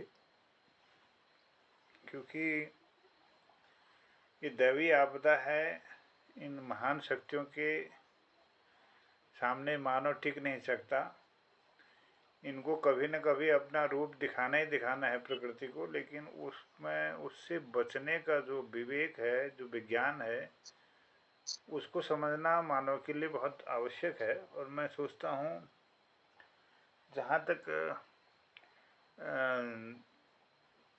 भूकंप का सवाल है, अभी यहाँ हमारे रशिया में बहुत 8 रिएक्टर का जो भूकंप आया है वो भी 3 मिनट तक रहा है। पता नहीं कितना नुकसान वहाँ पर हुआ होगा। और भूकंप में तो खैर आदमी वो अपने निर्माण से ही ज़्यादा उससे नुकसान होता है। तो घरों का जो पहले जो वास्तुशास्त्र था, जिसमें लोग नदी से दूर, बाजार से मतलब दूर बनाते थे, पहाड़ पर भले ही वो तकलीफ से पहुँचते थे, सुरक्षित जगह पर, पक्की जगहों पर जहाँ पर उपजाऊ न हो, भूमि दलदल न हो, ऐसे कठोर चट्टानों को खोद करके वहाँ पर मकान बनाते थे, और वही प्राकृतिक संसाधनों से ज़्यादा ऊंचे घर नहीं बनाते थे। उसमें भराण, पलजू, जू और इस तरह से वो घर की बनावट होती थी कि हिल भी जाए तो आदमी उसके अंदर सुरक्षित रह जाए। उसकी ऊंचाई बहुत कम होती थी कि वो झुक करके अंदर जाता था, लेकिन वो सुरक्षित बच जाता होगा। पहले कब से यहाँ पर ऐसी इस तरह की घटनाएं रही होंगी, और कितनी भी तेज बारिश आ जाए तो इस प्रकार की ढालदार छतों में पानी टिकता नहीं होगा, एकदम से निकल जाता होगा, जिसमें कोई पानी का वजन ना आता होगा। और चौड़ी दीवारें, जो 18 इंच की दीवारें होती थी, ऊंचाई कम होने की वजह से उसमें कोई नुकसान नहीं होता होगा। हम बड़े बड़े इमारतों को देखते हैं, ऐतिहासिक इमारतों को जहाँ देखते हैं तो वहाँ 2-2 मीटर के चौड़े शिलाखंड और वो होते हैं, जो आज कितने युगों से खड़े हैं। तो ये जो वास्तुशास्त्र है इसको समझना जरूरी होगा। और प्रकृति का जो वास्तुशास्त्र है, इसमें आप देखेंगे कि कितनी आंधी तूफान आती, चिड़ियों के घोंसले नहीं खराब होते, उनकी घर जो है हमेशा गोल बनते हैं। मतलब एक इस तरह के आकार होता है जिसमें अंडाकार आकार होगा या गोल होगा, उसकी जो स्ट्रक्चर होता है वो हर जगह से हवा को, पानी को रोकता है और किसी भी आपदा से प्रभावित नहीं होता है। वो चाहे आप चूहे का बिल ले लें या आपके किसी भी घोंसले को ले लें, इस तरह के आकार पक्षी बनाते हैं। तो ये मानव जो है वो आयताकार या वर्गाकार या इस तरह की आकृतियों को बनाता है, जिसमें उसके किसी भी दबाव और उसको झेलने के लिए तैयार नहीं होते। एक दिखावा जरूर होता है, उसको हम उसकी मजबूती से नहीं देखते, बल्कि उसमें एक आकर्षण पैदा हो और एक वो अच्छा दिखे, इसके लिए हम काम करते हैं। दूसरा, आराम तलब तो हम हो ही गए, सड़क नज़दीक चाहिए, और जो हमारे खेत हैं जहाँ से हम उपज कर पाते थे, जहाँ हमारी इकोनॉमी थी, अर्थशास्त्र था, कृषि था, बागवानी था, पशुपालन था, ये चीज़ें हमसे दूर हो गई मानव जीवन से। अब हम टेक्नोलॉजी की ओर आ रहे हैं। अब इसका भी भविष्य कब तक है जाने, कितने लोग इसे साधन मतलब जुटा पाएंगे, अर्न कर पाएंगे, ये कहा नहीं जा सकता है। अब वो अंधानुकरण इस तरह से हो रहा है कि जो हमारी संस्कृतियाँ हैं वो बदल रही हैं, और दूसरा उसमें जो हमारी रीति रिवाज हैं, त्योहार है, सांस्कृतिक कार्यक्रम है, ये सारी चीज़, इसका स्वरूप बदल गया है। ये सारे स्वरूप जो है अर्थ पर आ गए हैं। मतलब जितना ज़्यादा हम अर्थ उस पर खर्च करेंगे तो उतना वो हम उसको अच्छा समझ रहे हैं, लेकिन जीवन को सुरक्षा देने के भाव कुछ भी हम नहीं दे पा रहे। दूसरे को सुरक्षित करना, दूसरे को सुख पहुंचाना और खुद भी सुरक्षित रहना, इस तरह की हमारी सड़कें, हमारे खड़ंजे, हमारे पुल, हमारे जो भी निर्माण कार्य हो रहा है। मैं अभी देख रहा था, फेसबुक में देख रहा था, एक विद्यालय की रिपोर्ट थी, 2008 में बना, मात्र 17 साल में जो है उसमें छत चूने लग गई, दीवारें फट गई और बच्चे बड़ी मुश्किल से उसके अंदर आ रहे हैं। तो ये निर्माण कार्य की गुणवत्ता पर और उसके जो उस पर जो हमारा जो चयन है, जगह का चयन है, ये सारी चीज़ें बड़ी मतलब इसमें वैज्ञानिक दृष्टिकोण से देखनी पड़ेगी। जहाँ तक आज की घटना का सवाल है, धरौली गांव है, धराली गांव है, तो ये बहुत ही दुखद था। उसमें तो संभलने का भी मौका नहीं मिला। आवाज़ें लोग लगा रहे थे, वो आवाज़ पहुंचने से पहले वो आपदा आ गई और एक क्षण में जो है लोगों को सोचने का मौका नहीं मिला है। लेकिन वो आज वो आत्माएं दब गई हैं, शायद ही कोई जिंदा होगा उस मलबे के नीचे। और वो मलबे में 3 मंजिल 4 मंजिल के मकान जो हैं जमींदोज हो गए। क्या आशा की जा सकती है उसमें किसी के बचने की? बहुत कम है, लेकिन फिर भी हमारी सब जो शक्तियां हैं वो लगी हैं, काम कर रही हैं। मैं भगवान से प्रार्थना करता हूं कि इस तरह की कोई भी घटना हमारे कहीं भी विश्व में न हो जिससे मानवता प्रभावित हो। और उसके लिए एक ही है कि हम जो निर्माण कर रहे हैं उसमें, चाहे वो निर्माण की एजेंसियां हों, फाइनेंस करने वाली एजेंसियां हों, प्रोजेक्ट ऑफिसर हों, और भूगर्भ वैज्ञानिक हों, और उसमें जो हमारे आर्किटेक्ट हों, इंजीनियर्स हों, ये सारे लोगों का एक बहुत महत्वपूर्ण यह भूमिका हो जाती है कि वो कम से कम इन आपदाओं की दृष्टि से निर्माण की के खाके को तैयार करें, कतई स्वीकृति न दें। और उसके जब निर्माण हो तो ऐसी जगह पर हो जहाँ पर कि वो उससे हमारा उत्पादन प्रभावित न हो। आज हमारे गरुड़ में जो शेरे कहे जाते थे, जहाँ पर कि धान, इतना अच्छा धान और ये उत्पादन होता था, आज सब मकान से भर गए। ऊपर पहाड़ों से लोग यहाँ पर ज़मीन खरीद रहे हैं, महंगी उस पर खरीद रहे हैं और उस पर बड़ी आलीशान मकान बना रहे हैं। ये प्रवृत्ति जो है, ये आप सड़क के किनारे किनारे लोगों ने मकान बना दिए पूरे।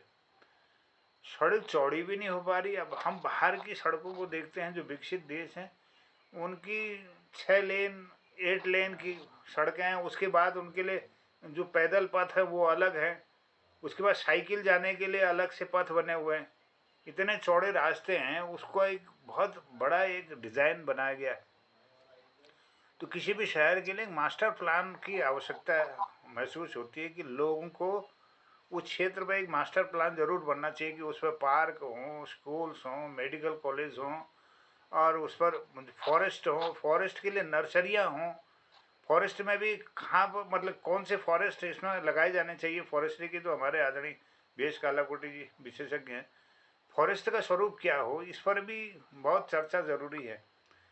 फॉरेस्ट को काट करके हम सेब का बगीचा लगाते रहे हैं, दूसरी चीज़ें लगाते रही, वो उतना मुझे लगता है कि उसको भी हमें सोच विचार करके ही करना चाहिए। फायर लाइन नहीं है हमारे जंगलों को बचाने के लिए, फायर लाइन नहीं है। फायर लाइन के साथ में जो कार्य कर रहे हैं, जो कर्मचारी उसके लिए रखे हैं, उनके पास उपकरण नहीं है, आग बुझाने के लिए व्यवस्थाएं नहीं है। और इस तरह से मतलब ये सारी चीज़ें मास्टर प्लान के तहत अगर आएंगी तो निश्चित रूप से यहाँ का जो जनजीवन होगा वो कुछ हद तक इन आपदाओं से बच सकता है। और बाकी इस प्रकार की जो चीज़ें हैं, इसमें कोई सूचनाओं की कोई ऐसे सिस्टम होना चाहिए जहाँ से वो शुरू हुआ था, वो जो सैलाब आया था गाद का और उस पानी के कीचड़ का जो गैला जो सैलाब आ रहा था, वो करीब मुझे लगता है कि 1 किलोमीटर ऊपर से आ रहा होगा। उसको पहुंचने में करीब 10 मिनट 20 मिनट तो लगे ही होंगे। लेकिन हमारे सूचना तंत्र ऐसा नहीं है कि कहीं पर कोई आदमी उसमें सूचित कर सके कि तो इस तरह से ये चीज़ें हमको विकसित करनी पड़ेगी और एक मास्टर प्लान जरूर तैयार करना होगा।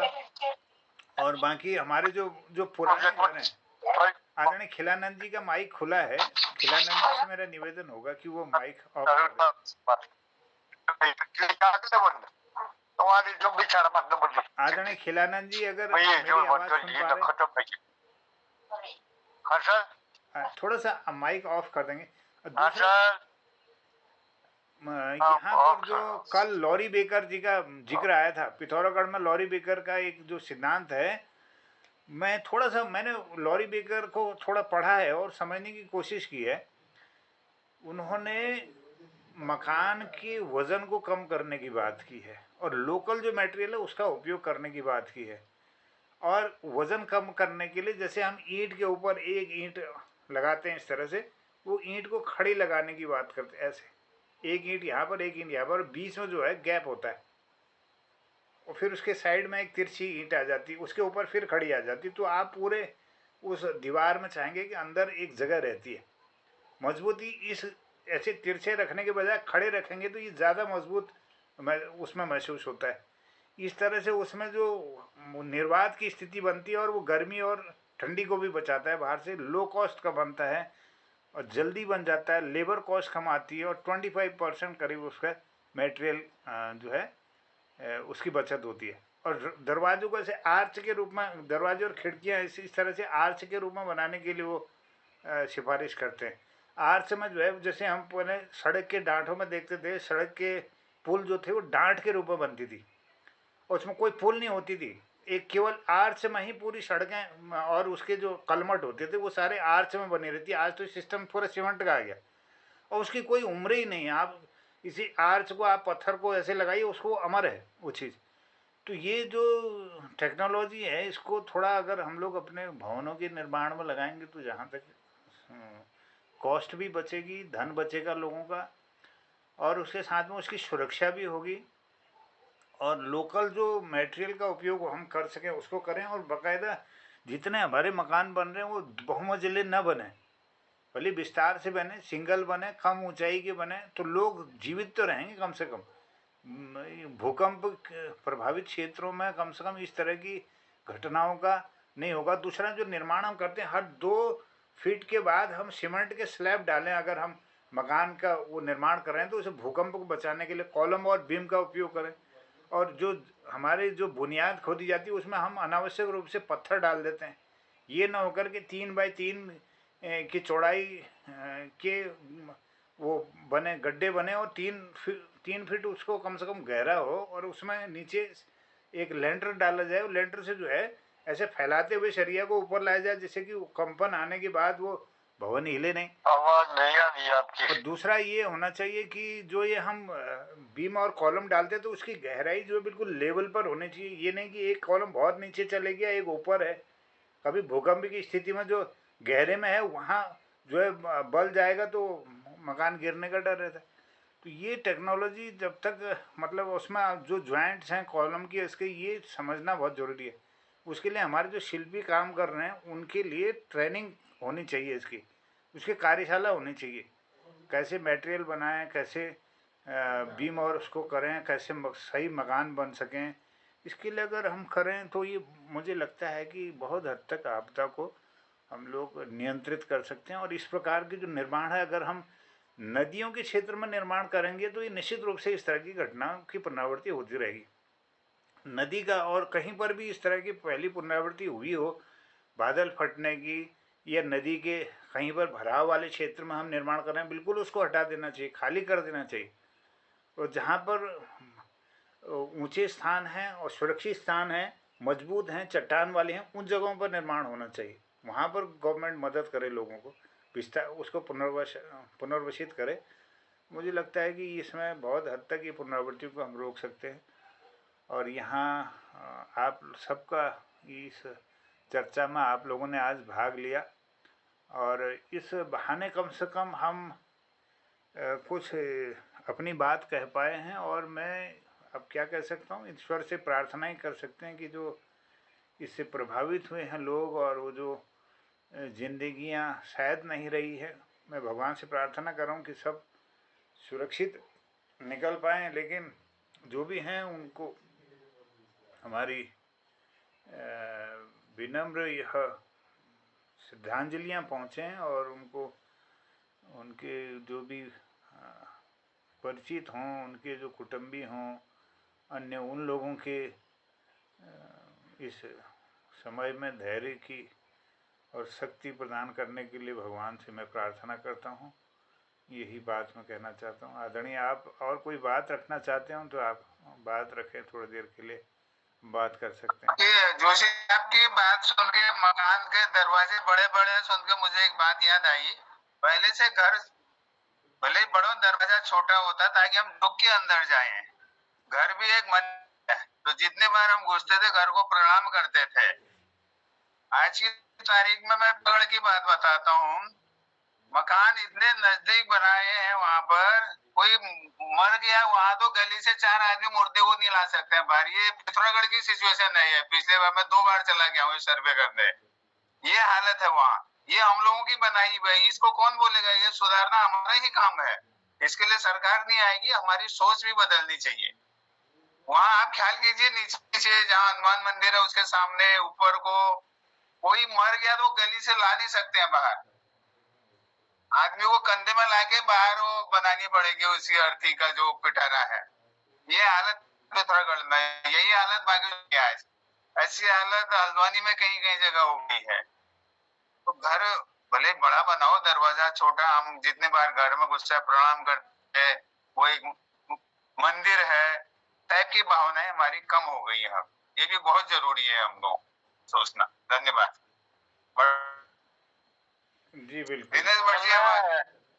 लोक विज्ञान को ध्यान में नहीं रख रहे हैं ना, लोक विज्ञान को भी ध्यान में रखना चाहिए। अभी आपने ये बेकर के बारे में बताया। बेकर का मकान जो है ऊपर चंडाक में है, तो उसने क्या किया था, दीवारों के बीच में गैप की, गैप को रोक इसलिए किया था उसने, तो झाड़ू में, क्योंकि वो चंडाक से भी हाइट में है, तो जो ठंडा पड़ता था तो उसके अंदर वो जहां पर चिमनी होती थी वहां आग जलाते थे और पूरा उनका जो मित्र भवन था वो गर्म हो जाता था। और एक उन्होंने गर्मियों में क्या किया था, ऊपर एक ऐसा जगह पर छेद बनाया था गोलाकार। शायद हमारे पुराने मकानों में भी देखते थे, कुछ नाम धूर धूर कहते थे, क्या कहते थे उनको मैं भूल रहा हूँ अभी। तो गोलाई लिए हुए होता था, तो वो भी उन्होंने बनाया था ताकि गर्मियों में हवा उसके अंदर जा सके और पूरा खान उनका ठंडा रहता था। अब तो जिन्होंने खरीदा है या खरीदा क्या, वो बताते हैं कि बेकर को उन्होंने पैसा भी नहीं दिया, लेकिन वो मकान अब खंडहर जैसा हो गया है क्योंकि देखभाल नहीं है और खत्म हो गया है। तो ये एक बार चंडीगढ़ के बच्चे आए थे, तो उनको जो है बेकर के बारे में पढ़ाया जाता है। जब आर्किटेक्ट की पढ़ाई होती है तो उसमें यही कहते हैं कि बेकर कहीं हिमालय में था। वो उनको ये पता जब देखा उन्होंने कि भाई चंडीगढ़ वाले बच्चे यहाँ रहे हैं और उनको पता लगा कि बेकर यहाँ था, तो उन्होंने उसको मतलब जो है उनको इतना आश्चर्य हो गया कि भाई बेकर जैसा आदमी यहाँ रहा पिथौरागढ़ में, और उसने जो है जिसको फादर और आर्किटेक्ट कहा जाता है भारत में खास करके, तो उसको उन्होंने कहा पिथौरागढ़ वालों ने उसकी कदर क्यों नहीं की होगी, क्या हुआ होगा, कैसा हुआ होगा। वो तो एक राजनीतिक कारण थे, उसको जाना पड़ा यहाँ से। तो बेकर के बारे में मैंने काफी स्टडी की है, बहुत जगह गया हूँ, देखा भी है, लोगों से मैंने सुना भी है, और मैंने पूर्वासी अल्मोड़ा में उसका एक लेख भी छापा है अभी 2 साल पहले, 2-3 साल पहले, और एक बार यहाँ कार्यक्रम भी हुआ था उसके बारे में। तो बेकर तो जो है स्थानीय संसाधनों पर गृह निर्माण करने की बात को ज्यादा वकालत करते थे वो, और रेन हार्वेस्टिंग, पानी को भी उन्होंने सेव करने की स्कीम वहां पर बनाई थी कि उस पहाड़ में कैसे हम उसको पानी को बचाव करें। तो उनका एक ही फंडा था, तो वो waste is not waste until it's use, यानी वेस्ट जो है तब तक वेस्ट नहीं है कहते थे जब तक कि वह मतलब जो है उसका अंतिम समय तक उपयोग न हो। तो शायद महात्मा गांधी भी उसके उस चप्पलों को देख के बड़े प्रभावित हुए। एक उन्होंने जो है रामदास की एक चप्पल बनाई थी, तो महात्मा गांधी बहुत प्रभावित हुए। तो महात्मा गांधी के कहने पर ही उन्होंने कहा मैं आपकी इस शांति मिशन में सेवा करना चाहता हूँ, उन्होंने कहा हिमालय में जाओ। वो हिमालय पहले नेपाल में गए और नेपाल के बाद वो पिथौरागढ़ में आए। सन 40 से लेकर के 40-42 से लेकर के 62 सन तक वो यहाँ पर रहे थे, लगभग 22 साल रहे थे। फिर वो केरल के तिरुवनंतपुरम गए थे और पद्मश्री भी शायद थे वो। उत्तरकाशी के आवाज नहीं आ रही आप लोगों की हमारे माइक में, तो आवाज खिलानंद जी जरा माइक बंद था।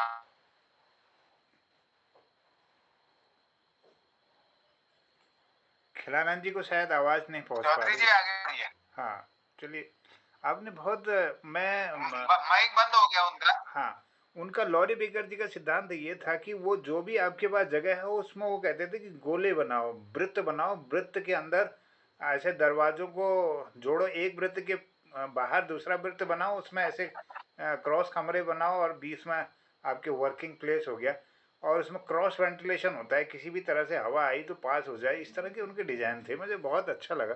और ईंटों का प्रयोग को पट न करके ऐसे खड़े ईंटों का प्रयोग करना, और उसमें ज़्यादातर उनके जो स्ट्रक्चर है वो गोल करके हैं। और दूसरा उसके जो जालीदार हैं जो ईंटों के, उसमें बाहर प्लस्तर का खर्चा भी बचेगा, और डिज़ाइन उसी में ही हाफ वाले से छेद छेद ऐसे तरह की जालीदार जो है उनके डिज़ाइन थे।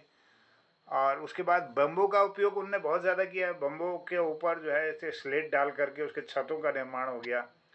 और उसके बाद उनके जो बीम होते थे ना, ऐसे इस तरह से जैसे ये आपके जो दीवार आई इसके ऊपर उनने इस तरह से ईंट लगा दी, ऊपर से बीच में केवल एक सरिया डाला, साइड से भी ईंट लगाई, उसको भर दिया, तो सीमेंट चारों तरफ से ईंट को बांधेगा, बीम का काम करेगा। और उसमें आर से बना दिया, आर से, तो ये पैकिंग हो जाती है। हाँ बिल्कुल, वो मजबूत भी हो जाता है और कम लो कॉस्ट में जो है। आज तो भारी भरकम हम इस तरह से स्ट्रक्चर खड़ा कर रहे हैं कि बहुत वेट हो जा रहा है, उससे बहुत वजन हो जा रहा है शरीर उसमें। तो ये कुछ निर्माण पर भी शोध होना जरूरी। हाँ, निर्माण पर शोध होना निर्माण जरूरी। पर अब मेरे को याद आ रहा है, नारायण नगर में नारायण स्वामी ने इंटर कॉलेज बनाया है। हाँ ई शेप में बनाया है। जी जी जी जी। और देखिए बिल्डिंग जैसी की तैसी खड़ी है, सिर्फ उसके टीन थोड़ा खराब हो गए, लेकिन स्थानीय लोग उसको ध्यान में नहीं दे रहे हैं। एक वक्त में नारायण नगर जो था वो इतना प्रसिद्ध विद्यालय था कि वहाँ के पढ़े हुए लोग बाहर गए थे। तो एक बार वहाँ पर ऑर्गेनाइजेशन एलिज हुआ था, तो हमें भी बुलाया था, मैं भी वहाँ पर पढ़ा हुआ हूँ 9th तक। तो बलवंत सिंह चुफाल ने कहा यदि नारायण न होते तो हम कहाँ होते। शिक्षा के बारे में जो किया। अब उसके अलावा उन्होंने नारायण आश्रम बनाया है, आज उसको 100 साल होने को है, बिल्कुल अपनी जगह पर है, 9000 की हाइट में है। तो ये जो लोग थे पुराने लोग, बहुत ऊसर जमीन में मकान बनाते थे और खेती योग्य जमीन को नष्ट नहीं करते थे। बहुत बड़ा विज्ञान उसमें छुपा तो है। मैं 1960 में जब यहाँ पर पिथौरागढ़ में जीवन चंद पांडे जब ये जिला बना 22 फरवरी 1900 को, तो यहाँ के प्रबुद्ध लोगों को बुलाया उन्होंने, जिसमें मेरे पिताजी भी थे उस समय। तो उनसे पूछा गया कि भाई आप तो जो है एक ज्योग्राफी के अध्यापक है, बताइए कहाँ बनना चाहिए शहर। उन्होंने कहा ऊपर जहाँ चंडाक की लेवल है वहां शहर बने और बाकी खेती योग्य जमीन रहने दी जाए।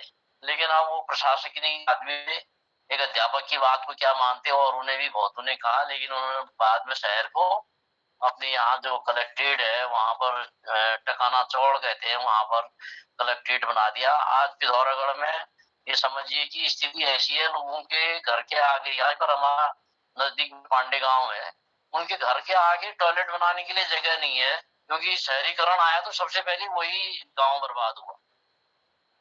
अब दूर दूर जाने लग गए हैं, जंगलों को काटने लग गए हैं और रिजॉर्ट बनाने लग गए, रिजॉर्ट कल्चर आने लग गया है। तो जो पहले लोगों की घरों में शादियां होती थी, अब ये रिसोर्टों में, बारात घरों में, इनमें करने लग गए हैं, स्टेटस सिंबल बना दिया उस चीज। तो ये निर्माण कार्य है वास्तव में बहुत अच्छा है। लोग 8-8, 5-5, 6-6 मंजिल बना रहे हैं और बड़े गर्व से कह रहे हैं। हम रुड़की से ले आए हैं इसका परमिशन, दूसरे के 1 मंजिला 2 मंजिला मकान को देख करके एक समझ रहे हैं। तो परमिशन भी तो सरकारी दे रही है, पैसा दे करके तो परमिशन ले आ रहे हैं। तब 5 जोन कहाँ चला गया? बिल्कुल बिल्कुल भाई जब पिथौरागढ़ को 5 जोन में माना है तो कहाँ 5 जोन चला गया उनका? बिल्कुल बिल्कुल भाई उसमें तो शक्ति के होना थी ना। जैसे चंडीगढ़ में कोई भी आदमी 2 मंजिल जैसे 3रा मंजिल नहीं बना सकता है, उसका लोगों ने तोड़ निकाल दिया कि बगल में जीरकपुर में मकान बना दिए, इधर पंचकुला में मकान बना दिए, डायमंड चंडीगढ़ प्रॉपर जो है वो, उसमें अभी भी वही नियम है कि वहां आप 2 मंजिल से 3रा मंजिल नहीं बना सकते, और वो भी सब ईंटों है। तो जिसने वो कार्ल बुर्जिए, जिसने वो चंडीगढ़ का निर्माण किया था, उसने कहा कि भाई चंडीगढ़ को सिंधु घाटी की सभ्यता की तर्ज पर बसाया जाएगा। बिल्कुल वही है, सारी चीजें हैं, सड़कें हैं, साइकिल पथ है, पैदल पथ है, और वहां जाम नहीं लगता है, जबकि चंडीगढ़ बड़ा शहर है। लेकिन ऐसा कहाँ हमारे जो भवन निर्माण वाले लोग हैं कहाँ करें इस चीज? वो तो जंगलों में भी बड़े बड़े मकान बना दे रहे। ऊपर मेडिकल कॉलेज बन रहा है, चंडाग में देख रहा हूँ 5 मंजिल 6 मंजिल बन रहा हो, 4 मंजिल 5 मंजिल बन रहा है। अब कैसा बन रहा है हम तो क्या उसके जानते हैं। पहले लोग जरा कोई कमी भी होती थी तो आंदोलन करते थे, लेकिन अब तो आंदोलन भी नहीं हो रहे हैं, कुछ हो ही नहीं रहा है। जो आंदोलन कर रहा है वो उसको भी बंद कर दे, वो कर दे रहे। ये अघोषित है सब। एक तो इंदिरा गांधी ने लगाया आपातकाल, ये अघोषित आपातकाल है। वो क्या है, कितने आंदोलन होते थे, कितना क्या होता था, अब कुछ भी नहीं हो रहा है। सबके पेट भर गए, सब खुश है। तो ये चीज बड़ी खराब हो रही है कि ये देखा जा रहा है कि भाई संतुष्टि का दौर आ गया है बिल्कुल। यानी हम जो है अमृत काल में, ऐसा अमृत काल है कि हम अमृति अमृति पी रहे हैं, बाकी कुछ नहीं हो रहा। बाप अमृति पीने वाले, मैं थोड़ा आगे बढ़ा दूं। आपने शहरीकरण की बात करी, मैंने कई बार यहाँ नगर निगम में कहा है, जो ये मकान बना रहे हैं ना, एक के बगल में एक, हमारे कॉमन सीवेज लाइन नहीं है, दूर जाके जो ट्रीटमेंट हो। आपका पीने का पानी और बगल वाले का टॉयलेट का टंकी दोनों अगल बगल है। बिल्कुल अगल बगल है। कल को वो वही पानी वहां से आपके घर में बैक्टीरिया और विषाणु आएंगे, महामारी आएगी अगले साल में। आप देखिए ये हालत है हल्द्वानी में। ऐसी देहरादून में, ऐसी काशीपुर में, ऐसी हल्द्वानी में है, ऐसी रुद्रपुर में है। ये लॉन्ग टर्म प्लानिंग हम सोच ही नहीं रहे हैं। मकान बनाने की परमिशन मिल रही है, उसी सीवेज लाइन कहाँ जाएगी, ड्रिंकिंग वाटर कहाँ से आएगा। अब जब तक डैम नहीं बनेगा, अड़खाना पानी अगले साल में खत्म हो गया, सब लोगों को कहाँ से पानी मिलेगा गौला से, उसका इंतजाम नहीं हो रहा है। हम जब से बचपन से सुन रहे हैं, हम 68 साल में हेड़ाखान डैम बना है अभी तक, बचपन से सुन रहे हैं। और दूसरे सीवेज जो है आपका, टॉयलेट का गड्ढा और दूसरे घर का पानी, पीने का पानी एक ही जगह है। देखिए वो महामारी आनी है कि नहीं आनी है? आनी है ये, बिल्कुल आनी है। तो मैंने अब ये नहीं कहा, ऐसा नहीं, हमने 10 बार बोल दिया है ये, जो जिम्मेदार लोग हैं, बट अब सुन कौन रहा है? मुसीबत तो ये है, किसे कहें, मुश्किल ये है। चलिए, ये खड़ग सिंह बल्दिया जी ने भी एक बार सेमिनार किया था। उन्होंने कहा हम तो नाम के वैज्ञानिक हैं, लेकिन जब हम कोई सुझाव देते हैं उन सुझावों को तो कोई नहीं मानता है। उन्होंने कहा कि मैंने जो ये इतना चौड़ा हाईवे बना रहे हैं, तो आप रॉक फिल कट विधि से बनाइए सड़क को, इतने पेड़ों को मत काटिए, ऊपर चट्टाने मत काटिए, क्योंकि जो थ्रस्ट है, जो आपका प्रेशर है दनिया से लेकर के नीचे घाट तक, वो प्रेशर ऊपर को दबा रहा है, और ये सड़क जो है बहुत कारगर नहीं होगी कहा उन्होंने। और ये देखना आए दिन लैंडस्लाइड होंगे और आए दिन इसमें जो है भूस्खलन होंगे। और बिल्कुल उनकी एक वैज्ञानिक सोच जो थी उसको उन्होंने साफ कहा, हमारी बातें तो मानी नहीं रही है, हम तो रिपोर्ट जरूर दे देते हैं, लेकिन सरकार में हमारी चीजें कोई सुनता नहीं है। और जब सब हो जाता है तो फिर हमको एक कहीं कोडिंग कर दिया जाता है, बस हो गया यही। अभी इसी साल 14 फरवरी को वन भवन देहरादून गया था एक मीटिंग में, मैं पीसीसी आपको बोल के आया, तो धोने खड़ी खोदने का, सीमेंट खोदने का, रेता खोदने का परमिट दे, क्यों ऐसे दम दे रहे हो? हम पलायन हो गए अपने गांव से, हमारा गांव खुद गया पूरा, हमारी मजबूरी है हल्द्वानी रहना है, तो ये क्यों दे, आप किसके जोर पर जबरदस्ती पर दे रहे हो? उसने बोला साहब मैं तो रिटायर हो रहा हूँ, ये आंसर उन्होंने दिया। आप क्या कहें, जिम्मेदारी नहीं ली है, ये कोई आंसर है? ये चीजें है ना साहब, साइंटिफिक सर्वे हो, लोगों की भी मानो। बहुत सारी वनस्पतियां विलुप्त हो गई वो खड़िया खोदने में, उसको साइंटिफिक ढंग से खोदिए। हम ना नहीं तो उसमें प्लांटेशन भी तो करो, गड्ढों को तो भरो। ऊपर धार में गड्ढे हो गए, नीचे गाँव, वो एकदम पानी भर के सटकना है, तब हुआ गार्ड जैसा होना ही उसने है। तो ये अब सब सच है, सब ब्रह्मांड हमारे सर में, क्या कहें? वो तो है।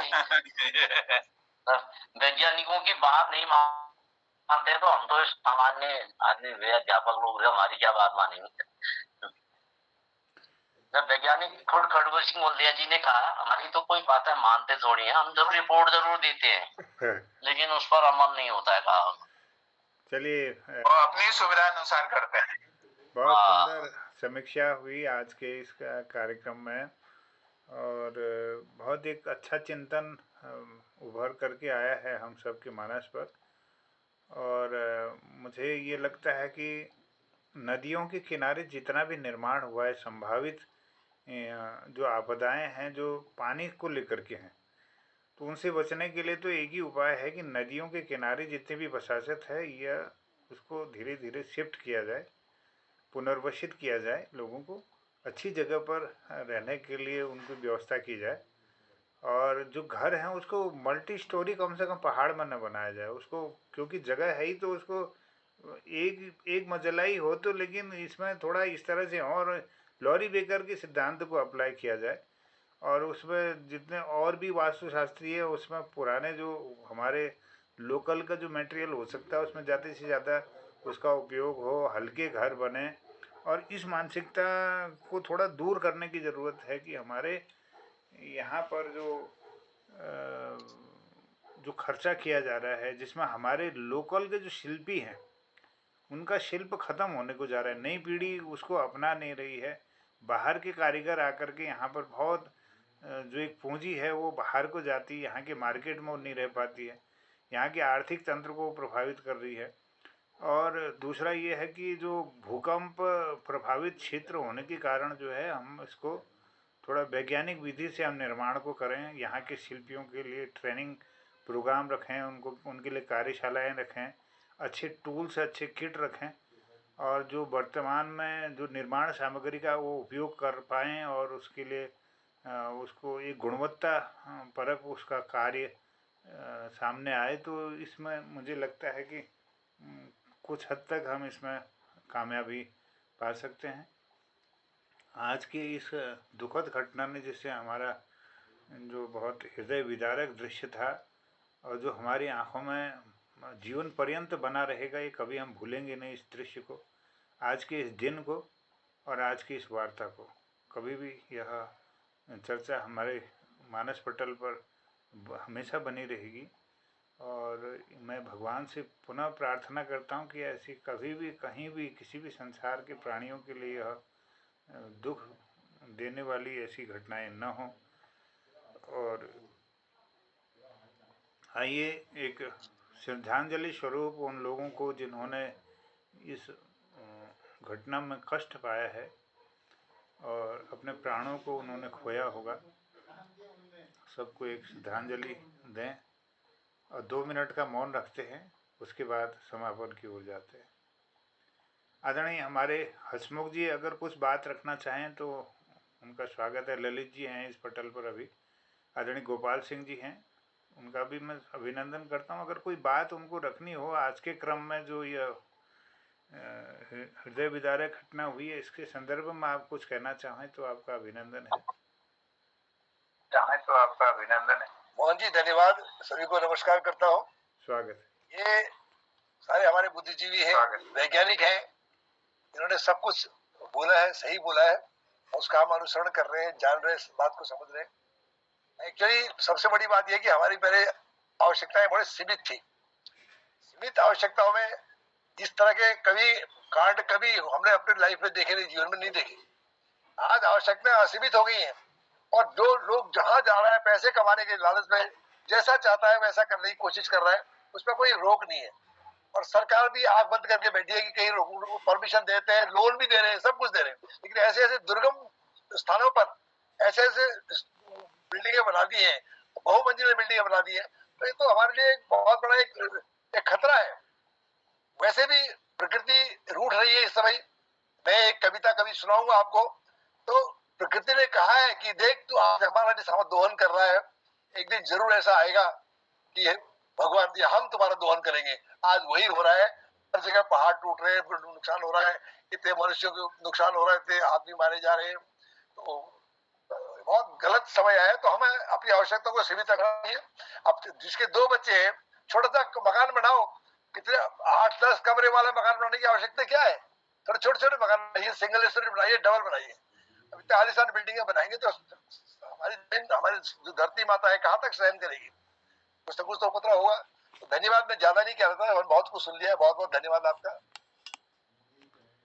धन्यवाद आदरणीय हसमुख जी, बहुत आभार। आदरणीय गोपाल सिंह बिष्ट जी कुछ अगर अपना आशीर्वाद दें, क्या अपना मत क्या रखेंगे, थोड़ा उनसे धन्यवाद। मेरा वो बात सुनो, मेरे को बहुत बहुत लगना सब एक बात शासन प्रशासन ने मनसा देवी में गड़बड़ है, महोदय खुद धरो जागने जनपाल लाइसेंस ने उन्होंने दुकान खोल ली, सबको इजाजत धन्यवाद आप लोगों। धन्यवाद आदरणीय बिष्ट जी, बहुत आभार, धन्यवाद। ललित जी आप कुछ बात रखना चाहते हैं? प्रणाम प्रणाम के बाद धरो आप उन लोगों सब ज्ञाता भया हम तो केवल सुन सकूं और जो प्रकृति आपको रौद्र रूप देखते धीरे धीरे चल लो अनुसरण। लेकिन अब ये सो जलंधर में जी यह नो फ्लाइट जोन सुमई, लेकिन यहाँ मकान अब इधर ठू लगिन 10-10 मंजिली लोग बढ़ो लगिन। सरकार मंजूरी देने मंजूरी नहीं चाहिए, यहाँ 3 मंजिल मंजूरी नहीं चाहिए कि आदमपुर एयरपोर्ट जो हमारे डिफेंस लीजिए बहुत जरूरी सी बोले राशि, लेकिन अब सरकारों उसने 10-10 15 मंजिल बिल्डिंग बढ़ने वो पत्तना मंजूरी कहाँ पर को दिनो और ये पहली थी। तो भ्रष्ट तंत्र एक के उदाहरण सु अब चंडीगढ़ में जो गुरुजील पहली को 2 मंजिल है वो मकान ठुलनी पड़न 15-15 मंजिला बोले वो भाई वही मतलब सब तरबे सबको पे ठुल में एक खोट निकालने दीजिए उन्होंने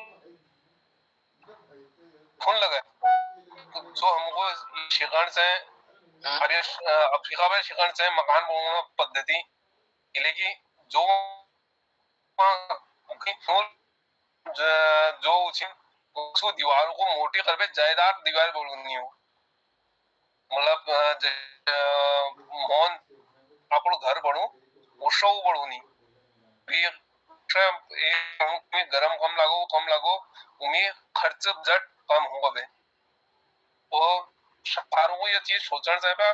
सरकार सोचन ने के लिए कि सोचने वाला तंत्र कोई रहनी कोई जमीर सबूक मर गए सब माया अधिपति में है। अब जैसे मायापति अपन माया रसला सब बराबर कर दिया वो कदी ना हाल है। धन्यवाद। धन्यवाद ललित जी, और सब लोगों में आभार व्यक्त करूँ, सबका आभार व्यक्त करता हूँ। और इस स्वतः स्फूर्त एक इन भावनाओं से हम सब लोग जुड़े हैं और हमारे उत्तराखंड में क्योंकि हमारी आत्मा बसती है, कहीं पर भी इस तरह का दुख दर्द किसी को होता है तो हमें भी उससे तकलीफ होती है, क्योंकि ये मानवीय स्वभाव है। मानव मात्र को कहीं पर भी कोई अगर पीड़ा पहुंचती है तो वो हमारे सीधे हृदय तक आती है।